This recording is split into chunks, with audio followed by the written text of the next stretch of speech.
el profesor, yo sé que ha tenido, o sea, cumplir con esta charla y este ciclo de charlas a veces no es fácil, sobre todo porque estaba en un congreso internacional en República Dominicana, que de pronto nos adelanta un poco, nos cuenta su experiencia.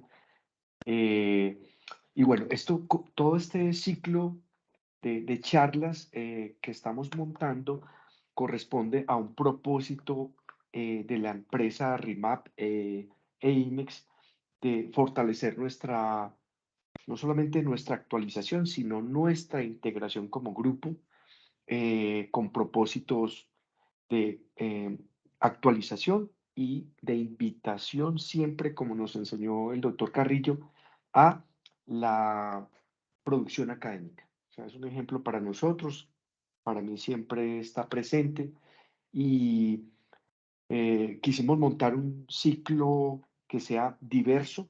eh, ya hemos tenido unas charlas previas que han sido bastante exitosas y gracias a Jorge Boada, los interesados también pueden revisar ese ciclo de charlas y de conferencias a través de webinars y de conferencias magistrales como en esta noche. Entonces, lo único que me queda es darle gracias al doctor Carrillo, a todos los participantes. Nuestro profesor, ya sabemos, es docente de la Universidad Nacional, es el director de académico y de investigación de la empresa RIMAP y bueno, entre otros títulos más, pero yo creo que son los más importantes a resaltar en la noche de hoy. Muchas gracias, profesor. Doctor Marín, muchas gracias. ¿Me está oyendo bien? Perfectamente, profe. Pero no está viendo mi pantalla todavía, ¿cierto? Ahí está viendo mi pantalla. No, profe, estoy viendo su cara, pero no la pantalla.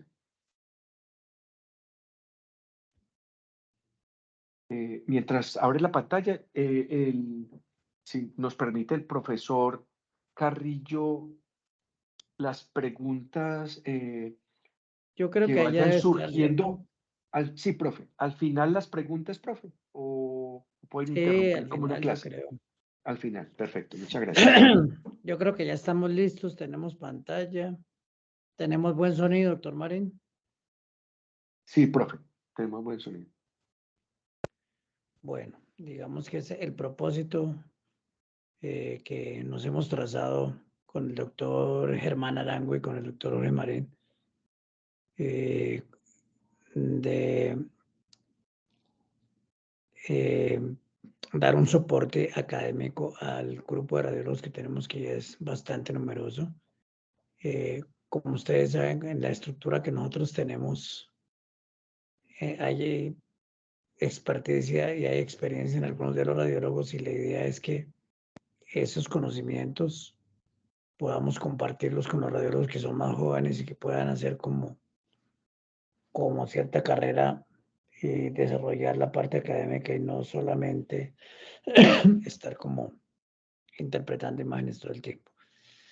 El doctor Marín me propuso este tema y fue hace relativamente poco. Me puso a correr porque yo andaba en el Congreso de la Asociación Latinoamericana del Tórax en la semana pasada, por fuera de Colombia, y realmente hacía días no tenía una presentación del tema de embolia pulmonar aguda y me puse pues como a revisar qué había de nuevo, lo puso como actualización el doctor Marín. Y en realidad no hay tantas cosas actuales, pero sí vamos a puntualizar en algunos aspectos que yo considero bien importantes. Esta es una entidad que es una complicación del tromboembolismo venoso con una incidencia variable entre 39 y 115 por 100.000 habitantes, especialmente en pacientes mayores de 60 años.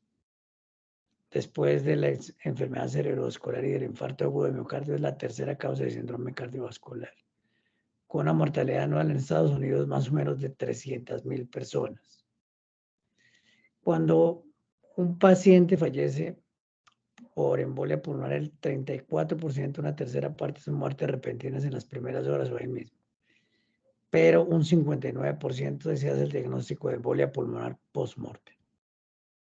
Estos son los factores de riesgo que ustedes todos conocen. Digamos, lo último que hay en esto que ha salido de guías es la guía europea, que es del año 2019, la cual vamos a ir profundizando de a poquito, pero fíjense ustedes que pues los factores de riesgo que tienen una R de más de 10, pues todos los conocemos, las fracturas, haber estado hospitalizado por falla cardíaca, reemplazo de rodilla o de cadera, trauma mayor, infarto en los 3 meses antes, traumaembolismo venoso previo o lesión espinal. Los otros son menos importantes.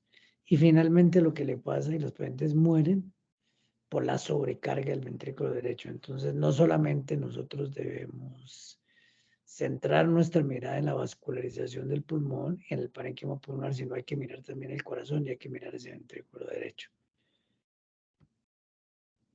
Recuerden ustedes que hace algunos años la clínica no servía para nada en el paciente con sospecha de embolia pulmonar hasta cuando empezaron a hacerse escalas clínicas basadas en evidencia, las cuales se fueron simplificando y ya es una variable dicotómica que se utiliza con esa escala de Wells que todos conocen y me voy a detener, o con esa escala de Ginebra también que se simplificó y tampoco me voy a detener en embolia pulmonar poco probable o probable. Esto es importante porque es una manera de estratificar, de mirar la probabilidad de que los pacientes tengan embolia pulmonar desde el punto de vista clínico y cuál es el camino para seguir en adelante.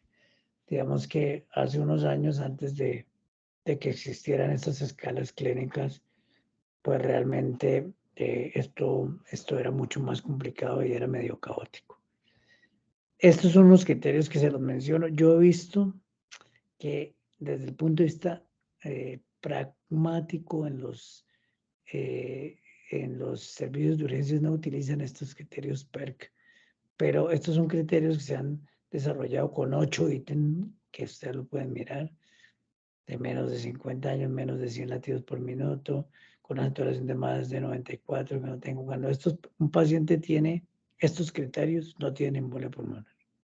Y es claro, hay una revisión sistemática, hay revisiones sistemáticas, fíjense que son viejas, ya de 10 años.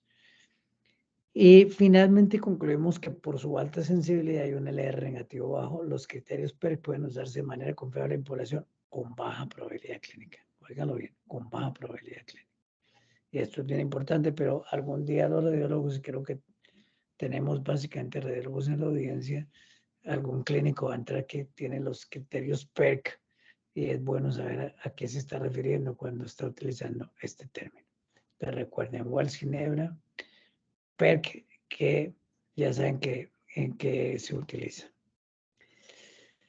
Después de que ustedes hacen una valoración, después de que ustedes, no es porque el clínico hace su valoración con estas escalas, se puede utilizar el dímero D por su alto valor predictivo negativo. Recuerden que el dímero está elevado en pacientes con embolia pulmonar por una activación simultánea de coagulación y fibrinolisis. Pero es importante por un alto valor predictivo negativo. Un dímero D positivo no sirve para esto. Entonces, en un servicio de urgencias, un dímero D negativo por ELISA, combinado con una baja probabilidad clínica, no requiere exámenes adicionales para descartar embolia pulmonar y esto se utiliza, digamos, para evitar el sobreuso de angiotac, que es bien importante y es un problema de costos grande que hay en los servicios de urgencias. Esto es lo que nosotros hacemos, ¿cierto? Las imágenes, no me voy a referir mucho a la gamografía de ventilación por fusión porque se utiliza realmente hoy por hoy en muy pocos escenarios clínicos. Yo no sé por qué siguen insistiendo a veces algunos clínicos en la gamografía de ventilación por fusión si hoy sabemos que el diagnóstico por imágenes de embolia pulmonar es con angiotomografía. La radiografía vamos a ver un poquito más, el ultrasonido es para diagnóstico de trombos en las venas, básicamente el ultrasonido de compresión. Y la angiografía pulmonar, que fue el estándar de oro hace algunos años, ya hoy no se utiliza para diagnosticar embolia pulmonar. E incluso hay por ahí trabajos que demuestran que es mejor la angiotese que la angiografía pulmonar, tiene menos variabilidad en la lectura intraobservador y es más confiable. ¿Para qué nos sirve la radiografía? Pues la radiografía es la que arranca todo esto. Y los pacientes que tienen clínica respiratoria, dolor torácico, etcétera, siempre es una radiografía que nos sirve para diagnosticar embolia pulmonar, pero en la cual podemos ver un diagnóstico alterno. Cuando se utiliza gamografía, en los pacientes se utiliza gamografía, por ejemplo, pacientes que tienen alergia al medio de contraste yodado y en alguna situación específica que es la paciente embarazada. Recuerde que a la paciente embarazada se le debe hacer primero una radiografía. Si la radiografía es normal, debe ir para gamografía. Si la radiografía es anormal, debe ir para angiotensina. Entonces puede ayudar en este contexto. La radiografía puede ser normal en el 14 hasta el 30% de los pacientes en algunas series, pero la mayoría de veces que encontramos alteraciones en la radiografía, estas alteraciones son de baja sensibilidad y de baja especificidad. Hay algunas manifestaciones clásicas que vamos a ver más adelante que tienen una mayor especificidad, pero una especificidad, una sensibilidad pobre. Esto es tal vez el último trabajo que se hizo de radiografía de tórax en embolia pulmonar, 2.300 pacientes, y estos son los hallazgos que se vieron con mayor frecuencia. Lo que vemos con mayor frecuencia en los pacientes que tienen embolia pulmonar son opacidades parenquimatosas basales, atelectasia, los hemidiafragmas elevados, líquido pleural, y si a alguno les interesa revisar con mayor detenimiento, ahí está la referencia para que la puedan ver. Pero esto es lo que vemos en muchos pacientes. Es un paciente que lo único que tiene es un nódulo calcificado en el lóbulo superior derecho, tenía dolor torácico, había tenido un trauma como 2 semanas atrás y se sentía un poquito disney que esta paciente. Y miren ustedes que tiene una embolia bien importante, ¿cierto? Tiene un trombo oclusivo de la rama de la arteria pulmonar para el lóbulo inferior derecho, tiene rama de la arteria pulmonar para el lóbulo inferior izquierdo, ven ustedes la del lóbulo medio también tiene un defecto de opacificación. Y ven en estas reconstrucciones MIP, como se le ve la diferencia de opacificación de las ramas de la arteria pulmonar para el lóbulo superior derecho en relación con el lóbulo inferior izquierdo. Y ven ustedes cómo se ve el defecto de opacificación central en la rama de la arteria pulmonar para el lóbulo inferior izquierdo. Pero quiero que miren un detalle, es que el pulmón no tiene mayor cosa. Y la radiografía de tórax fue horas antes. Y el pulmón no tenía mayor cosa y la radiografía fue interpretada como esa lesión nodular y fue interpretada de manera correcta. Así es que un porcentaje lo vamos a tener normal, un porcentaje de las radiografías y otro porcentaje grande vamos a tener hallazgos absolutamente inespecíficos. En algunos pacientes, si fíjense los viejos de mis radiografías, podemos encontrar estas opacidades de base ancha con vértice truncado hacia el ilio que se conoce como joroba de Hampton y corresponde a infartos pulmonares. O podemos encontrar este signo de Westermarck por oligoemia relacionado básicamente con un defecto central. Y miren ustedes que no hay vascularización en el pulmón izquierdo en este paciente también. Yo creo que de mi juventud. O el signo de Fleischner que se refiere a una prominencia de la rama de la arteria pulmonar. Estos signos que les mostré son signos que tienen más o menos especificidad, pero tienen una muy baja sensibilidad. Y eso hay que saberlo cuando estamos revisando radiografías para pacientes con una posible embolia pulmonar. Sin embargo, ya vemos que la utilidad de la radiografía es limitada y definitivamente el método diagnóstico, la imagen de elección para valorar la vascularización pulmonar en un paciente con sospecha de embolia pulmonar aguda es la angiotomografía. Tiene un muy alto valor predictivo negativo para excluir embolia pulmonar en pacientes que tienen especialmente bajas probabilidades o probabilidades intermedias. Hay alguna discusión sobre qué hacer cuando la angiotomografía es negativa y el paciente tiene una alta probabilidad clínica. Sin embargo, mire, para mí me puse a volver a mirar las con detenimiento las guías, y las guías todavía se refieren al PIOPET, o sea, las guías de 2019 europeas tienen un respaldo de imágenes mala. Acuérdense que el PIOPET se hizo con un multidetector de 4 cortes, o sea que las guías siempre han sido como muy atrasadas en esto de la angiotomografía. La angiotomografía fue el estándar de oro de facto durante muchos años, antes que las guías. Yo creo que estos guías fueron por ahí hacia el 2014, 15, reconocieran que esto se diagnosticaba con angio. O sea, siempre ha habido un intereses de por medio y ha habido una defensa a ultranza de la gamografía de ventilación perfusión hasta cierto momento. Pero cuando uno ve los imágenes, los artículos que respaldan la parte de imágenes de las guías, son artículos viejos, ¿cierto? Hay problemas con la angiotomografía que no son inherentes a la técnica. Dice que la tendencia, y ponen como desventajas de la angiotomografía, la sobreutilización. Eso no es una desventaja de la angiotomografía, es una desventaja del médico que la pide. Realmente, porque un estudio no por sí solo no es malo porque lo sobreutilizan. Eso lo que hay que revisar es otras variables. Digamos, escoger mejor los pacientes desde el punto de vista clínico, seleccionarlos mejor. Pero es claro, y todos lo hemos visto, que sí se hace mucha tomografía, mucha angiotomografía de tórax en pacientes que no tienen embolia pulmonar, pero ya vamos a ver un poquito más de esto. Y la radiación ionizante, digamos que es una desventaja cada vez más teórica, porque los tomógrafos tienen una dosis de radiación cada vez menor y ya vamos a terminar haciendo angiotac con 1 o 2 milisieverts. Entonces yo creo que esto es una desventaja en este momento más teórica que lo que veíamos hace algunos años, que un angio sí irradiamos 20, 30 milisieverts. Esto es bien importante porque nosotros creemos que no la sabemos todo. Entonces, en cuanto a la técnica de la angiotomografía, estamos hablando de conocimiento que deberíamos tener todos. Pero esto es del año 22. Y en el año 22, cuando hay como una revisión de las mejores prácticas en el paciente con sospecha de embolia pulmonar, dicen lo que ya sabemos, lo que ya sabemos, y por eso se los voy a repasar. Mínimo 16 cortes. Hoy por hoy no nos pongamos a obviar.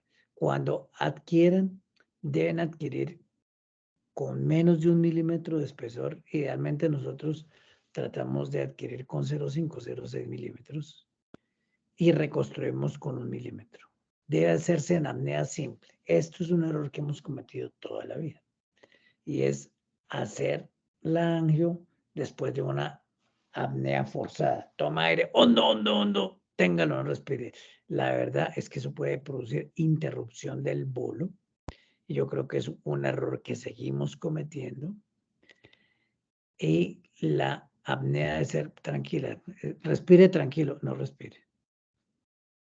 Porque producimos interrupción del bolo cuando hacemos esas inspiraciones tan profundas. Otra cosa que para mí fue llamativo fue la recomendación de hacerlo la adquisición cráneo-caudal. Acuérdense que toda la vida le hicimos caudocraneal, hicimos las adquisiciones, que porque la mayoría de trombos eran de las bases pulmonares, de las ramas de la arteria pulmonar para los lóbulos inferiores. Pero mire que donde uno encuentra más movido el jack es precisamente en las bases. Entonces, si tiene algún sentido hacerlo cráneo-caudal, y estoy en el plan de revisar esto, la verdad.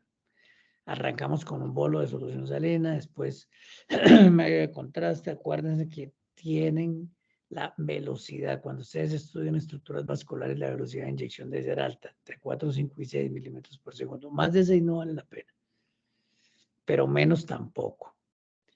Y la concentración del yodo en el medio es bastante relativa. O sea, después ustedes deciden utilizar un bolo después de colocar el contraste. ¿Qué técnica utilizar? Mire, eso es un lío. Las técnicas, dos técnicas grandes, no pongo al cálculo, que es como lo hacen muchos de nuestros tecnólogos. Es la técnica Orostrack, en donde ustedes simplemente colocan el cursor en la arteria pulmonar y hay un umbral que puede ser entre 100 y 150 unidades Hounsfield, y pueden hacerlo el disparo manual o automáticamente el equipo se toma por ahí unos 4 segundos y arranca a hacer la adquisición. Eso yo creo que es la que más utiliza, la que se utiliza en más partes, pero la que ustedes van a la fija es el bolus test, que ponemos un bolo de 20 centímetros y miramos en cuánto llega la pulmonar y hacemos, basado en ese tiempo real, hacemos la adquisición con más contraste. Se gasta un poquito más de contraste, pero es un paso más y a los tecnólogos no les gusta hacerlo. Los tecnólogos lo hacen al cálculo y ponen una cifra mágica que son 15 segundos. 15 segundos. Recuerden ustedes que la opacificación de una estructura vascular es inversamente proporcional al gasto cardíaco. Es decir, en un paciente con falla se realza más, al contrario de lo que uno cree. Pero, ese realce es tardío. Entonces nunca lo pegan. Lo primero que un tecnólogo tiene que entrar es a mirar cómo está ese corazón, ¿cierto?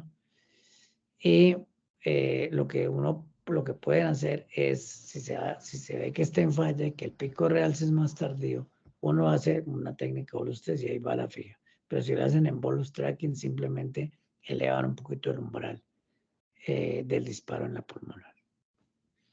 Esto es una bobada, pero mire que yo cuando recibo a los tecnólogos en el hospital mayor, ellos todos saben hacer esto y el 80 o 90% no lo hacen bien.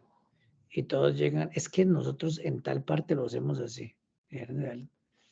Eso es la razón. Y la respuesta es, pues hombre, aquí no se trata de que el doctor Carrillo le guste así o no le guste así. Esto no es a gusto ni el doctor Carrillo, ni el doctor Marín, ni la doctora Sandra Niño. Esto es lo que dice la evidencia. Esto es lo que se utiliza y punto. Esto aquí no hacemos nada diferente de las recomendaciones de personas que han estudiado y nos han recomendado las mejores técnicas para hacerlo. Hay que hacer reformateo siempre en coronal insagital.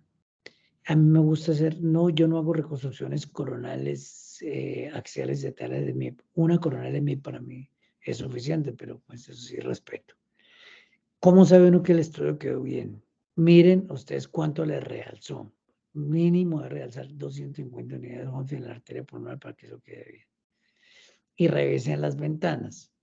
Una vez revisaron una ventana de mediastino. Recuerden que una ventana de mediastino normal es 350, 350, 40, 450. Pero siempre mírenlo en 700 y 100. Es una ventana mucho más suave, es una ventana más ancha. Y a veces en las ventanas de mediastino el medio de contraste está muy denso y uno se le pueden ir trombos. Entonces siempre la parte de cuando están buscando el trombo, revísenlo con esta ventana de 700 y 100, por favor. Y una vez que tienen una técnica buena, una vez que han revisado eso, es relativamente sencillo, ¿cierto? Hay signos directos y signos indirectos en embolia pulmonar aguda. Y el trombo ocupa un espacio, se produce un defecto de llenado que puede ser parcial y en embolia aguda puede ser central o excéntrico. Yo a veces oigo que en cuando es central es agudo y cuando es excéntrico es crónico. No, eso no es así. Eso no es así. El excéntrico sí, normalmente es crónico, aunque algunas veces hay algunas bandas que simulan en embolia crónica, simulan defectos centrales iguales a estos. Pero podemos encontrar defectos centrales o excéntricos. Pueden ser completos y producen amputación del vaso, pero recuerden ustedes que vaso que está trombosado en forma aguda, vaso que está aumentado de calibre. Porque en embolia crónica también pueden encontrar amputación del vaso. Entonces, pero no van a encontrar un aumento del calibre del vaso porque una de las cosas que hace el trombo crónico es producir un efecto retráctil sobre la pared y disminuye el calibre del vaso. Y van a buscar opacidades parenquimatosas que pueden estar, pueden no estar. No siempre las van a encontrar. Y aquí hay un error que es conceptual. Cuando se encuentran áreas de vidrio consolidación que las encuentran frecuentemente asociadas al defecto de opacificación, al defecto de la arteria pulmonar, leen esto como un infarto pulmonar y esto muchas veces no son infartos pulmonares. Recuerdan ustedes que cuando hay un defecto de opacificación de una rama de la pulmonar, las bronquiales entran a tratar de suplir ese defecto de irrigación y entran con una circulación, con una presión sistémica. Lógicamente el lecho pulmonar no tiene las capacidades, las características para recibir sangre con presión sistémica y hay algo de extravasación de agüita, algo de edema pulmonar y hemorragia alveolar. Entonces, no siempre que encuentran ustedes áreas de videoconsolidación asociadas a una embolia pulmonar, léanlo como un infarto. Ya vamos a hablar un poquito de infarto. Pueden encontrar bandas de atelectasia y pueden encontrar infartos, eso sí. Zonas de oligoemia y líquido pleural. Siempre, después de que miren esto, miren si hay signos o no de sobrecarga ventricular derecha. Es mandatorio, es una obligación. ¿Y qué es lo que van a encontrar? Este defecto central, ¿cierto? El signo este de salvavidas, hay más o menos, es un salvavidas, pero le quitan como un pedazo. Pero sí, más o menos tiene un defecto central de pacificación en las ramas de la arteria pulmonar para el lóbulo inferiores. Miren ustedes en los reformateos como se ve en el reformateo coronal y como se ve en el MIP también. El defecto en esta paciente que tiene esclerosis sistémica progresiva. Mire, este paciente con una, yo estuve dudando si se trataba de un sarcoma de la arteria pulmonar, pero no, era una embolia pulmonar. Miren también el trombo aquí en la rama de la arteria pulmonar y estas dilataciones arteriales que se ven a veces. Este es un paciente con un lupus eritematoso, una paciente, perdón, con lupus eritematoso, un síndrome antifosfolípido que hacía una embolia terrible, en silla de montar, con un defecto muy grande de la arteria pulmonar que se extiende a las ramas derecha e izquierda y un infarto pulmonar en el lóbulo superior derecho que no se los voy a mostrar ahí. Este es un paciente que, miren que es difícil verlo en el axial. No quedó muy bien. En el axial tenía una consolidación, esto no realzaba, pero cuando lo vemos en el reformateo coronal es mucho más fácil de definir. Por eso siempre hay que mirar en los reformateos tanto coronal como sagital. En este paciente, fíjense que tenemos aquí la rama de la arteria para el segmento posterior del lóbulo inferior y miren como una rama subsegmentaria. No pacificó y miren ustedes cómo se ve mucho mejor en los reformateos este defecto. ¿Qué implicaciones tiene el encontrar embolias pulmonares subsegmentarias? Depende del paciente. En pacientes que tienen reserva cardiopulmonar disminuida puede ser importante. Pero estos son hallazgos a veces frecuentes en pacientes que, pues, que no están tan enfermos. En este caso está relacionado con una neoplasia gástrica. Los infartos pulmonares se pueden presentar hasta en el 30% de pacientes con embolia pulmonar en las series de autopsia. Y lo más importante es una disminución focal en la densidad del parénquima pulmonar consolidado en el 93% de casos, la base pleural ancha, el ápex truncado, un borde convejo, la presencia de imágenes radiológicas en el parénquima pulmonar consolidado, y esta que la buscamos siempre y con esta que nos basamos, que es el vaso grueso en el ápice del infarto, pero que solamente se ve en el 14% de pacientes y no hay una referencia mejor de infarto pulmonar que esta revisión que ya es muy vieja del año 2006. Ven ustedes el defecto de pacificación que se extiende a ramas segmentarias y subsegmentarias, ven aire y en menor densidad en la consolidación. Con esto yo creo que estamos autorizados en decir que este paciente tiene un infarto pulmonar. Esto es bien importante.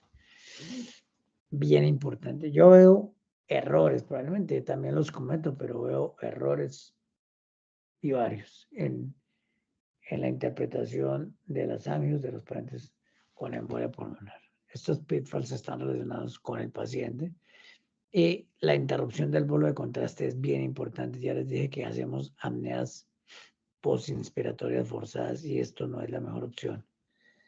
Y seguimos haciéndolo a sabiendas que no es la mejor. Pero estoy en plan de tratar de mejorar esa parte. Una por opacificación por adquisición temprana o tardía, eso lo vemos todos los días, ¿cierto? Y está relacionada con que no se hace bien la técnica de bolus track, la técnica bolus test, sino se hace al cálculo el tiempo de retraso para la adquisición de la imagen. Los artefactos por movimiento es una causa súper frecuente. Creo que nos inventamos un porcentaje importante de las embolias subsegmentarias, nos las inventamos por movimiento, pacientes obesos y a pacientes que les va a veces el catéter a la pulmonar. Hay pitfalls relacionados con factores técnicos por mala selección de ventanas, y ya les expliqué algo de eso. Por artefactos secundarios de la densidad del contraste en la vena cava superior a veces deja destellos, y créanme que a veces uno sufre por saber si eso o eso no es. De pronto los reformateos le ayudan. Una cosa que es importante, en algunos sitios yo veo que utilizan algoritmos de reconstrucción de alta frecuencia como un filtro de pulmón y mandan el angio con filtros de pulmón, y eso queda terrible. Entonces, por favor, siempre hay que utilizar filtros de mediastino para mirar esto, nunca filtros de pulmón, y mucho menos esos dobles filtros que utilizan para hacer como alta, que me parecen espantosos. Eso los reconoce uno porque son las estructuras muy negras o muy blancas. Y el efecto de volumen parcial, pues que es claro. Y estos factores anatómicos que también nos hacen equivocar es la presencia de ganglios linfáticos, recuerden esos ganglios taquibronquiales, las bifurcaciones vasculares y la mala identificación de venas. Yo con frecuencia veo infartos, veo embolias pulmonares, y recibo también quejas de clínicos de que el radiólogo no vio el trombo y resulta que es una vena pulmonar.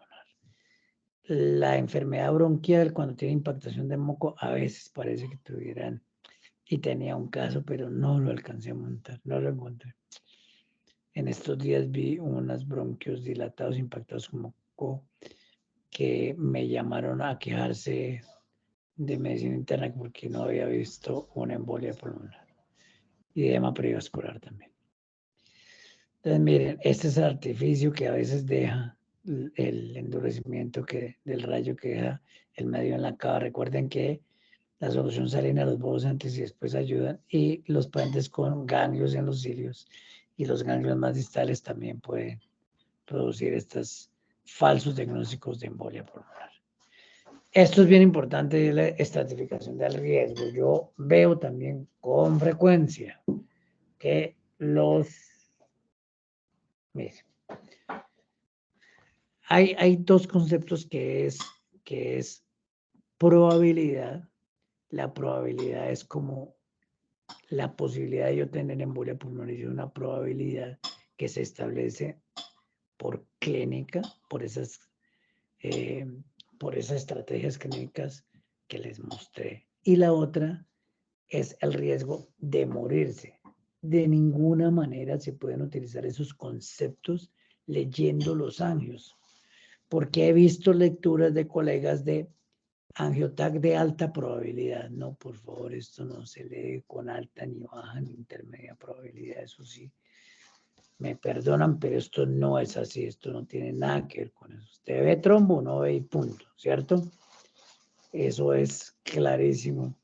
Entonces, la probabilidad se establece con esas escalas clínicas, y el riesgo que se establece, fíjense ustedes, de acuerdo a si hay o no estabilidad hemodinámica, de acuerdo a si hay unos parámetros clínicos y hay unas clasificaciones, que esos son como 10 ítems.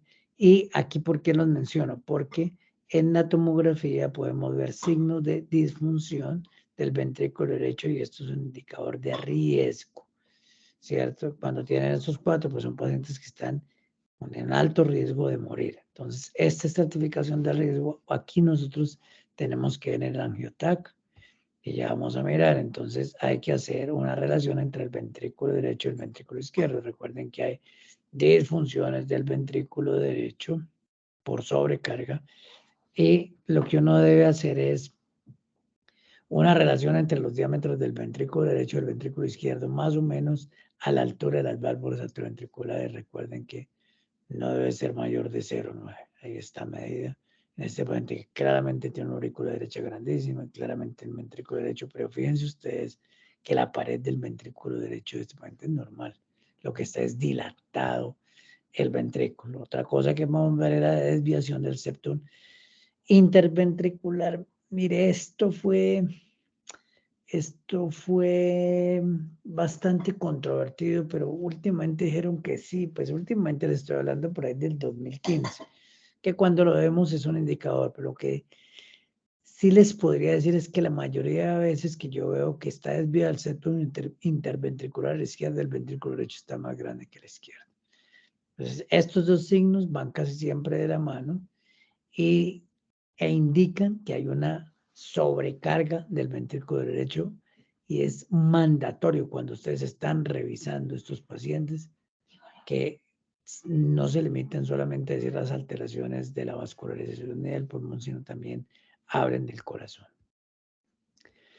La carga embólica, mire, por ahí vi en estos días, no, hace como un año, otra vez están reviendo la carga embólica. Cuando roncamos el angiotac, temprano en el 2000, yo creo, empezaron a aparecer unos índices, me acuerdo que era de Quanatli y de Mastora, que no eran nuevos, o sea, esos índices o esa carga embólica se utilizó en angiografía convencional, simplemente se le daba un puntaje si había un trombo central, tenía un punto, una segmentaria o una subsegmentaria se le daba puntos y se le daba índice. ¿Por qué se dejó de hacer esto? Porque había pacientes que tenían índices altísimos, pero no tenían choque. Y al revés, pacientes que tenían índices bajos y estaban choqueados, lo cual que nos muestra que la carga embólica no se correlaciona bien con el estado hemodinámico del paciente, que es lo que esa inestabilidad hemodinámica, recuerden que ustedes es una de las ítems que utilizamos para estratificación del riesgo en los pacientes, riesgo de morir, no de tener embolia pulmonar. Muy viejo esto, ¿cierto? Y es bien importante, esto ya lo sabemos. Esto fue hecho con un tag detector único y fue en el año 2005. No me acuerdo de quién fue este trabajo. No me acuerdo. Salió en JAMA. Y en el año 2005 con un angiodetector único dijeron que era seguro no anticoagular a un paciente cuando en el angio no se veía trombo. Y siguieron estos pacientes y encontraron que cuando no se anticoagulaban y lo seguían en el tiempo, la probabilidad de morirse por embolia pulmonar era del 0.01%. O sea que era bueno. Y eso sigue siendo pues hoy por hoy pues mucho más, pues mucho más claro con los multidetectores que tenemos en la actualidad. Este artículo año 2009 y en los artículos posteriores saqué un poco de artículos que tenía esto de desenlace porque pues no los quería cansar, pero digamos que es una práctica segura no anticoagular a un paciente cuando decimos que no tiene embolia pulmonar. Hay alguna reticencia en las guías en los pacientes que tienen una estratificación clínica de alta probabilidad. Dicen que no se sabe qué hacer, ¿cierto? Pero yo creo que en un estudio bien hecho, así el paciente tenga alta probabilidad clínica, es seguro no anticoagular, pero eso ya es una decisión de ellos, no es una decisión de nosotros. Estas son las guías que les muestro en pacientes sin estabilidad hemodinámica, ¿cierto? La probabilidad clínica de embolia pulmonar, si es baja o intermedia se hace un dímero D, si es alta de una vez angio, si el dímero D es positivo se hace angio, si el dímero D es negativo con probabilidad clínica baja o intermedia no se da tratamiento. Y si es positivo, pues, o es de alta probabilidad clínica, se hace un angiotese. Cuando el paciente tiene inestabilidad hemodinámica, se le debe hacer una ecocardiografía ahí como portátil para mirar si tiene o no tiene disfunción ventricular derecha. Si no tiene disfunción hay que mirar por otro lado. Si tiene disfunción y es fácil hacer el angio, yo creo que es fácil siempre de lo. Yo no he visto el paciente que no se le puede hacer. Creo que es fácil hacerlo, ¿cierto? Se hace angio. En las embarazadas, les repito, en las embarazadas, cuando ustedes tienen una embarazada con radiografía normal, hacen gamografía, pero de radiografía normal hacen angiotese. Con todos los problemas que tienen, pero digamos que esas son las guías que no permanecen invariables como el año 2012. Esto es bien importante porque vemos diagnósticos alternos que neumotórax, síndrome ártico agudo, mediación aguda. Es una de las ventajas que tiene la angiotomografía, indudable. Miren este paciente. Paciente que lo piden por una embolia pulmonar, pero que le encontramos, mire aquí esta colección anormal, tenía un hematoma intramural con un pool sanguíneo. Es decir, un síndrome ártico agudo con un hematoma, una disección tipo hematoma intramural con un pool sanguíneo intramural. Este otro paciente que le encontramos una embolia pulmonar, pero le encontramos un carcinoma broncogénico. Mira cómo estaba amputado el bronquio por el lóbulo superior izquierdo, con una atelectasia del lóbulo superior izquierdo. Este era un paciente que había tenido embolia pulmonar 2 años atrás. Miren ustedes que tiene defecto de posificación excéntrico. Y miren ustedes cómo tiene esas arterias bronquiales tan dilatadas. No voy a hablarles de embolia pulmonar crónica. Yo creo que como estamos pensando con el doctor Marín seguir esto, de pronto una de las clases que damos más adelante puede ser hipertensión pulmonar trombólica crónica. Pero hay que considerar en el diagnóstico alterno de angiotac en estos pacientes. Y miren este paciente que le pidieron un angiotac que no tenía trombo, después de un trauma que había sido como 4 días antes, le encontramos estos nódulos entreurogulares y parches de vidrio esmerilado, con lo cual sugerimos un diagnóstico de una embolia grasa, no una embolia pulmonar trombótica. El impacto de este fue un artículo del año 2013 que decía, sí, pues ven muchos pacientes, ven muchos diagnósticos alternos, pero las consecuencias terapéuticas no son tan altas como las de que deberían ser. Realmente no conozco series que refuten, digamos, esto posteriores, pero eso es a considerar. Entonces, mire, la técnica que deben utilizar ustedes para cuando los pacientes, para cualquier paciente, pero en esto tienen que ser óptima. Y ya saben que hagan Volustrac, que no hagan Volutest, pero al cálculo no. Al cálculo no. Recuerden ese artefacto por interrupción del bolo, que es por hacer apnea forzada, que nunca tenemos en cuenta. Y es importante. Sobrediagnosticamos, clarísimo. Clarísimo que sobrediagnosticamos especialmente las subsegmentarias en un paciente que tiene artefactos movimientos. Muchísimo. Para evitar eso, miren ustedes con mucho juicio. Mire, yo normalmente cuando creo que puede ser por artefacto por movimiento, los muchachos se dan cuenta, yo pongo el pulmón al lado, abro en 2 pantallas, siempre pongo el pulmón al lado. Para mí el angiotac es un TAC de tórax, que hay que tener una valoración diferente a la vascularización por la técnica que se hizo, sí, claro. Pero es un TAC de tórax, que usted tiene que mirar todo. No le puede ir un cáncer broncogénico, no le puede ir un síndrome aórtico, etc. ¿Qué hay nuevo en esto? Los TAC de energía dual. Desafortunadamente en Colombia tenemos muy poquito.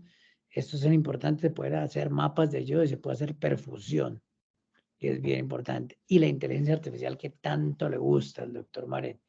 Sí hay programas de inteligencia artificial para identificar trombos. Pueden utilizarse, como siempre les digo, eso no es que la máquina nos va a reemplazar. Eso se utiliza como un segundo lector, porque los errores que comete la máquina son los mismos que cometemos nosotros. Es decir, hay artefactos por movimiento, incluso la máquina comete más errores.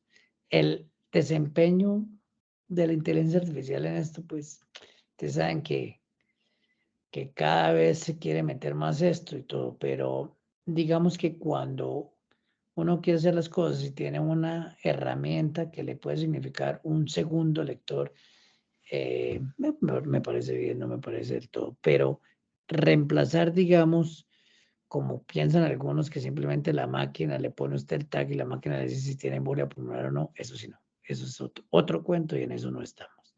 Bueno.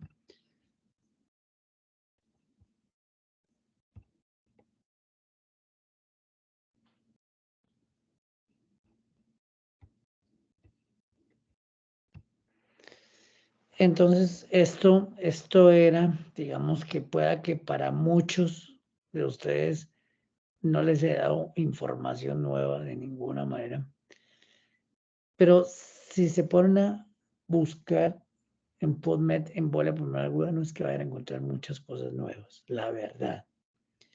No van a encontrar muchas cosas nuevas, pero a mí, y le quiero hacer énfasis en una cosa.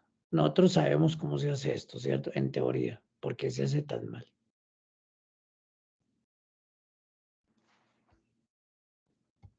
Eso es algo que siempre Doctor, me ha llamado la atención. Cuénteme. pues, doctor Carrillo, entonces usted dirá cómo desea abarcar esta sección de preguntas. No, como quieran, la verdad. Mire, a estas horas de la noche ya todo el mundo lo quiere decirse, ¿cierto? Eso, una sesión de preguntas a las 8 de la noche, un jueves. Estos manes hacen juernes, es lo que quieren decirse rápido.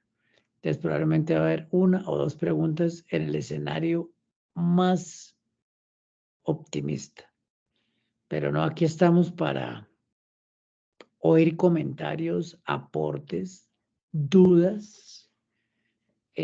Con mucho gusto, ¿no? Pues pueden hablar. No sé si les habilita el micrófono o lo ponen en el chat, como quiera, Jorge, la verdad. Sí, Perfecto, pues doctor, doctor. Aquí en el doctor Marín, si desea usted se las puede dictar, están en el chat. sí, pues profe, usted se equivoca, o sea, todos estamos aquí súper atentos y comenzamos 52 y 47 estamos aquí presentes, o sea que aburrido para nada. Se Eh, fueron 5 residentes. bueno, espero que no hayan sido tecnólogos, que yo tenía mucha ilusión que, porque por el comentario que voy a hacer siguiente, y es que eh, yo, yo creo que los que hemos vivido pues, y que estamos tan unidos a los clínicos, estas de las entidades en las cuales uno debería estar, pero voy a abrir mi cámara, o sea, en las cuales debería haber una mejor comunicación entre el clínico, una conciencia en lo que se hace por parte del tecnólogo y pues obviamente en la parte radiológica.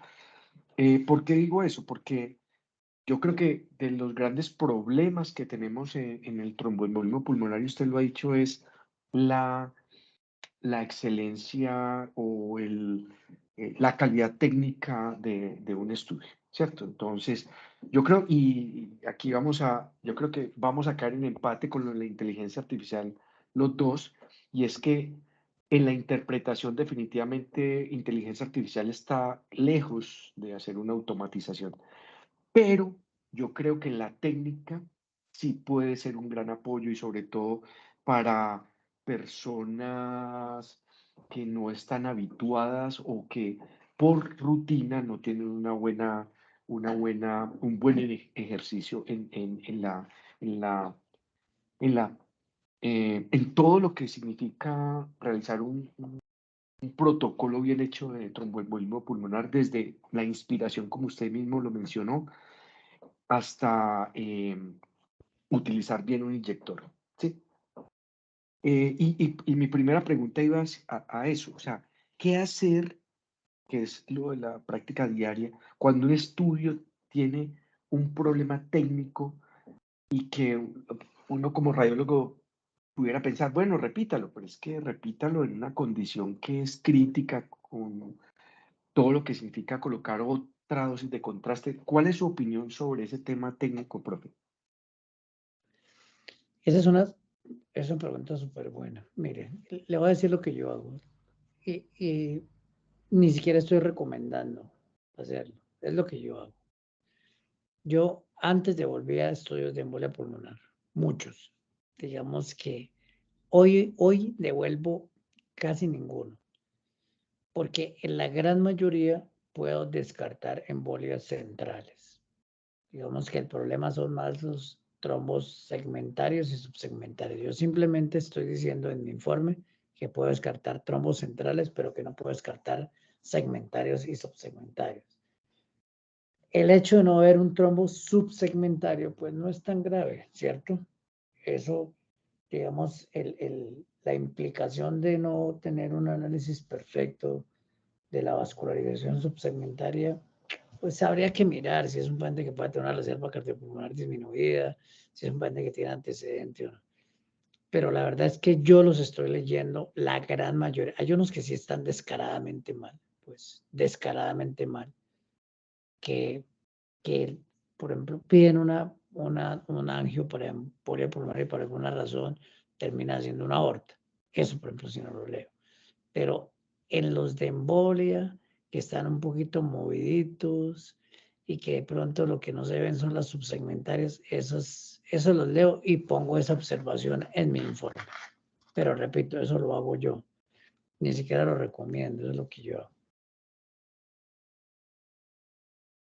Profe, o sea, y yo pues estoy de acuerdo porque es que es un problema que tenemos en la práctica diaria y es que si tiene algún problema técnico, inmediatamente repítalo. O sea, es complicado para un paciente que ya sabemos todos cómo va al Mire, tomógrafo, la y hora. la otra cosa que yo considero, doctor Marín, es yo miro el paciente. Digo, este paciente tiene 87 años. O sea, se lo hicieron mal una vez, la segunda vez vuelve y les queda mal. ¿Sí? Entonces, yo procuro siempre antes de pedir un paciente otra vez, mirar si el paciente me puede mejorar o no, si le puedo mejorar el estudio. Si veo que no es un paciente que tenga las condiciones que me permitan hacer un estudio mejor, no lo hago. Perfecto. Leo lo que tengo. Yo creo que clave esto. Tenemos una pregunta de la doctora Tatiana. Yo creo que ella dice cómo velar por un protocolo eficaz. Yo creo, la pregunta de pronto, doctora Tatiana, creo que va dirigida hacia el radiólogo. ¿Debería controlar el protocolo? Doctor Carrillo, ¿es necesario que el radiólogo vele el protocolo y cuando, o sea, que lo llamen a uno, doctor, llegó un paciente con una sospecha de tromboembolismo pulmonar, venga, párese y mire y dirija usted el protocolo? ¿Qué No, yo piensa creo usted? que, mire, yo creo que ya entiendo, o sea, yo creo que el tecnólogo ya tiene, porque uno no puede pararse a cada embolia pulmonar que le llegue, ¿cierto? Debe quedar bien establecido, la técnica tiene que, yo he visto tanta reticencia a hacer bolus test, entonces lo que hay que enseñarles es hacer con la aplicación está bien los bolus tracking, que el tecnólogo de mayor experiencia les enseña a los otros, ¿cierto? Cómo se hace el bolus tracking. Y cuando ellos tengan dudas de que es un paciente que tiene falla, simplemente se va corriendo el umbral, se va corriendo el umbral y punto. Yo creo que la gran mayoría de angios para embolia pulmonar que hago yo con los tecnólogos en el mayor, donde se hace mucho, que hago con con los tecnólogos con experiencia y que llevan varios años trabajando conmigo, quedan bien. Cuando llegan tecnólogos nuevos, mientras que cogen la manera de trabajar, digamos, si tenemos algunos problemas, pero no más. Perfecto. O sea, yo creo que aquí estamos de acuerdo y ya me voy a meter en mi área y es, o sea, yo creo que perdón, doctor Iván, es entrenar y preparar bien a nuestros tecnólogos, ¿sí? O sea, es básicamente yo creo que esa es la respuesta. Y si Sí. tiene dudas, siéntese ahí y dirija el primero o el segundo o el tercer estudio si es necesario. ¿De acuerdo? Sí. El Tatiana otro, Carvajal me pregunta TEP en sí, profe. pacientes embarazadas. Lo mismo, ¿cierto? TEP en pacientes embarazadas. Hágale una radiografía. Se hace una radiografía. Si la radiografía es normal, o sea, es el mismo ejercicio, solamente que hay pues, unas condiciones especiales que implican un mayor riesgo en pacientes embarazadas, pero se hace una estratificación, una probabilidad clínica pretest, ¿cierto? Si la probabilidad clínica pretest da para hacer imágenes, se hace una radiografía. Si la radiografía es normal, va para gamografía de ventilación perfusión. Si la radiografía es anormal, debe ir para angiotese de una. ¿Ya? Excelente. Sí, señor.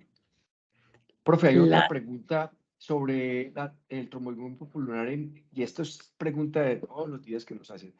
En los pacientes que están en cuidado intensivo, utilizar el catéter central, y yo le agregaría más que el catéter central, a veces hasta los catéteres de, de quimioterapia, que yo No, sé que va a responder mire, usted. ¿Qué los hacen? catéteres de quimio en general no se deben utilizar para esto. Perfecto. Los catéteres centrales hay que mirar varias cosas. Los PIC no deben utilizarse para esto. Se pueden romper. Y los catéteres centrales, subclavios o yugulares, incluso en la caja del catéter está si son aptos o no aptos para utilizarlo con jeringa inyectora. En la caja está. Pongamos que no tenemos la caja. La gran mayoría no tiene ningún problema. O sea, yo en el mayor pongo por centrales contraste y realmente en estos 15 años vi un catéter roto, ¿cierto? Un catéter roto. Y extravasó, ni siquiera va a quedar el pedazo, extravasó contraste.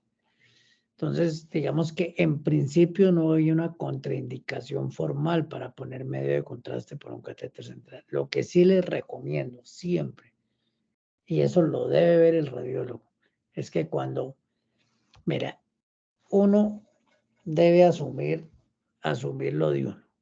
O sea, yo he visto que los radiólogos a veces, no, que el médico intensivista debe decirnos si le ponemos medio de contraste por el central. No, pues yo no, yo creo que es una decisión de nosotros. Nosotros somos los que decidimos y ponemos central por el central sí o no y punto, ¿cierto? Entonces, una vez que decidimos que vamos a ponerlo por central, miren dónde está la punta del catéter, porque a veces los centrales se van para el otro lado o se van a ramas acromiotorácicas o a ramas, y eso es un lío. Entonces, siempre asegúrense dónde está la punta del catéter. No hay una contraindicación formal para poner contraste por un central. No hay contraindicación formal. Perfecto. Sebastián me dice que hay diferencia de densidad de trombo agudo y crónico. Sí hay alguna diferencia de densidad, pero,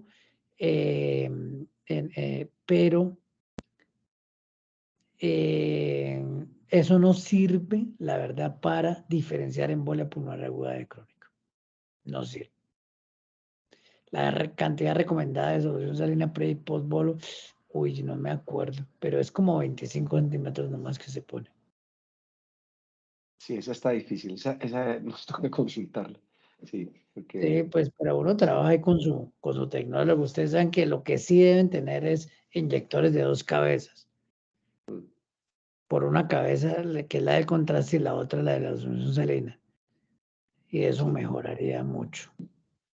Mire, lo que les digo, yo veo angios y yo cuando veo normalmente en el mayor que los angios de embolia pulmonar no están quedando bien, pregunto sin saber, digo, ¿este tecnólogo cuánto lleva? No, que es el supernumerario. Siempre es lo mismo, siempre. Porque los que trabajan con uno ya lo hacen bien. Sí, Eso yo creo que es, el control de calidad, y yo creo que esto es, o sea, debe hacerse diario y de manera responsable, y sobre todo el entrenamiento, porque nadie tiene la culpa pues, de llegar en una noche y que le salieron pero 3 hay una cosa trombomatosis. también que nosotros tenemos la culpa y es que los radiólogos no nos metemos al tomógrafo, eso me incluyo, ¿cierto? Y no leemos mucho de la parte técnica. Y el que no sabe hacer, ¿cómo va a mandar? ¿Sí? Para usted mandar, tiene que saberlo hacer. Eso es clarísimo. Entonces usted tiene que conocer las diferentes técnicas, ¿cierto? Y eso es un par de papers y ya queda usted bien en eso. Pero fíjense que el conocimiento de esto no ha variado en los últimos 15 años, ¿no? No ha variado. Profe, pero mire que, o sea, aunque no ha variado, yo creo que la incorporación, por ejemplo, que yo sé que usted es una persona que, autoridad en energía dual. ¿Qué beneficios usted le ve a las técnicas duales? Entre otras cosas, yo siempre tuve una equivocación, era que era algo, y es algo muy dependiente de un software. O sea que, incluyendo a nuestras instituciones, estamos tratando de incorporar esta optimización, porque no es técnica, es una optimización de software. ¿Qué opina usted sobre eso? O sea, no es que, Hombre, y sobre yo esto no después me, podemos hablar mucho más, pero sí, la yo, la energía dual verdad, es eso. yo, yo he visto imágenes y he visto algunas aplicaciones, no me he puesto a estudiar mucho porque no tengo duales en ninguna de las partes que trabajo. Es que incluso en Colombia, ¿cuántos duales hay? En Colombia hay por ahí 2 o 3 duales, no hay más, ¿cierto? Que yo sepa, había uno en Cali, Ya tendremos uno propio ahí en la policía, profesor, que no se preocupe. doctor Marín, pero digamos que lo que sí es que la microvascularización se puede valorar, se pueden hacer perfusiones pulmonares en mapas de yodo. No, eso, digamos que el último avance grande en imagen pulmonar y especialmente en relación con la vascularización del pulmón, sí es la técnica, ¿no? Pero Perfecto. pues O ojalá sea que tengamos en de un pronto futuro. como la invitación es a que ahora que vamos a tener un dual en la policía, empezar no sé, de pronto a mirar cuál es, de manera práctica, como usted siempre nos enseñó, cuáles son los beneficios reales de esa técnica. O sea que eh, por ahora no conocemos mucho de eso más que los papers, ¿no? Sí, no nos tocará ponernos a estudiar y darle duro y hay, digamos que hay muchachos, o sea, hay también jóvenes que están muy pendientes de todos estos avances y que nos deben Sí, pero ayudar. el mensaje que yo les quiero dejar del dual es que no es una cosa tan salida de cabello, sino No, que para uno nada, la ve para por allá, una cosa, no, es que no, es un software, o sea, así de sencillo. Y es más, yo creo que le da a uno elementos que le facilitan la vida, ¿no? Yo creo que el dual no le complica no la vida, sino le facilita la vida, ¿cierto? Perfecto, profe. Yo tenía una pregunta adicional, no sé, y era sobre, como para aclarar y dejar exacto, muy conciso, sobre la probabilidad de pretest más la técnica del dímero con técnica de ELISA, o sea, como para que, porque pues es parte de esto como, y desde el punto de vista administrativo, no, es que están pidiendo muchos angiotac y salen negativos. ¿Qué Pero opina mire, usted sobre eso? yo lo que hago, yo creo que uno debe asumir sus pecados o sus culpas, ¿cierto? Ya a estas alturas de mi vida, doctor Mario, usted sabe que ya la veo diferente. Cuando me dicen, es que piden que piden mucho angiotac, yo digo, ese no es problema mío, no, que yo no los pido. Esa es mi respuesta así clara y tajante. Yo no los pido, ¿sí? Y la decisión de hacer o no hacer un angiotac está relacionada con una buena o mala aproximación clínica. Y ahí yo no me meto, porque yo soy radiólogo, ¿cierto? Yo no voy a decir a un médico en urgencias, oye hermano, mire a ver bien esas escalas clínicas porque no le están aplicando bien, ¿sí? Entonces yo creo que alguna vez que fue alguien así como administrativo decir, es que están haciendo mucho angiotac y he visto que sale negativo, me lo veo así como en plan como de regaño, ¿cierto?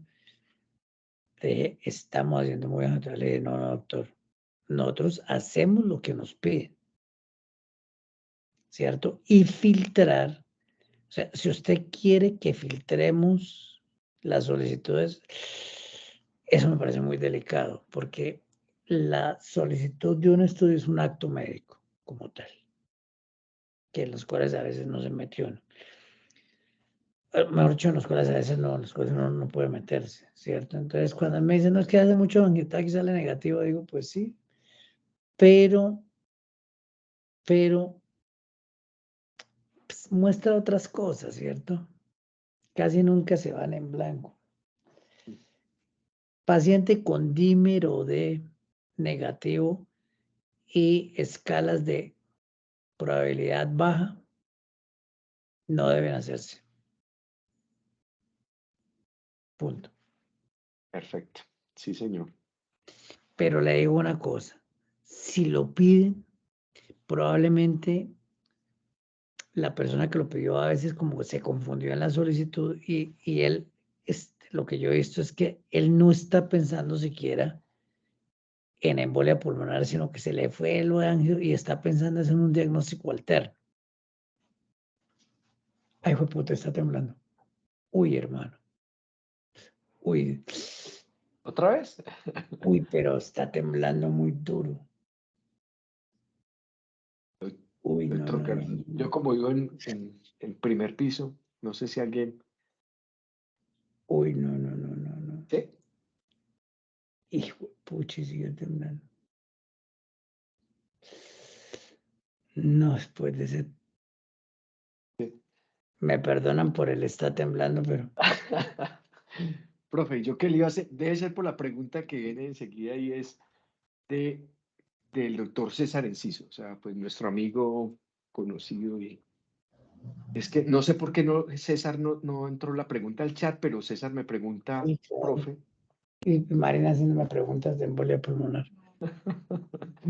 No, que el profesor, el doctor César Enciso nos pregunta algo, profe, y es, yo creo que es la pregunta que nos faltaba, y era para esos pacientes que tienen trombosis venosa profunda confirmada por Doppler y que tiene una probabilidad pretest media o alta de tromboembolia pulmonar, la consideración del angiotac aporta algo al manejo. O sea, yo conozco a César y César es de En toma teoría, decisiones, esto lo conocemos.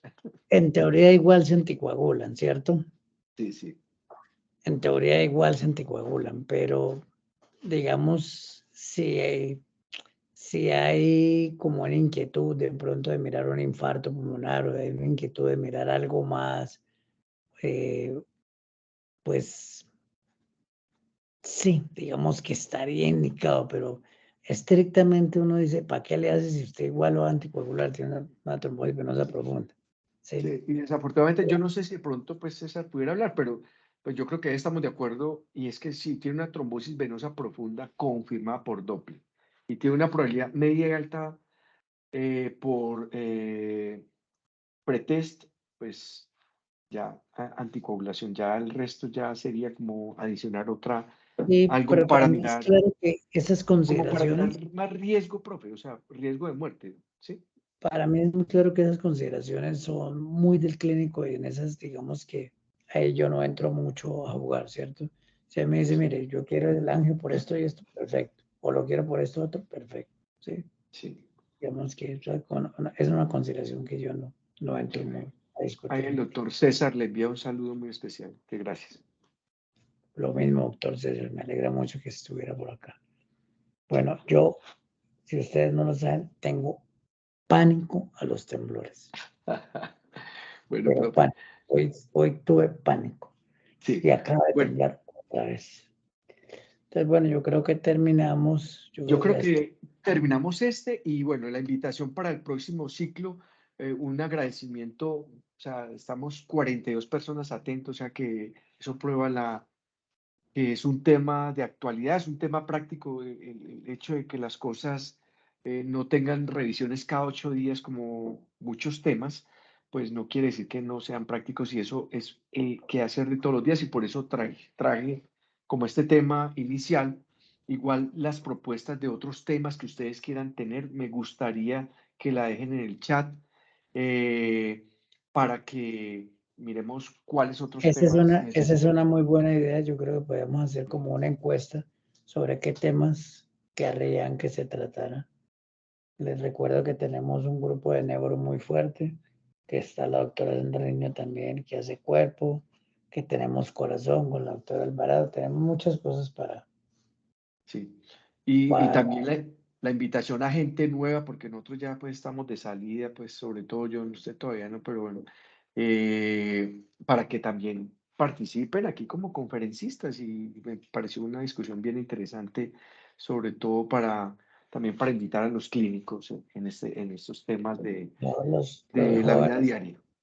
Dentro del grupo de RIMA, indudablemente hay gente joven muy bien preparada que puede hablar mejor que cualquiera de los seniors que estamos aquí, que como dice el doctor Marín, ya eso cuando usted empieza a coger nombre de auditorio, ya eso ya mejor tiene que que retirarse ya. Bueno, muchas Bueno, gracias a todos, de verdad. un Y abrazo bueno, para todos los que están. Doctor Marín, un abrazo grande. Doctor César muchas gracias. Enciso, me alegra mucho que estuviera por ahí. A todos los demás, un abrazo. Muchas gracias.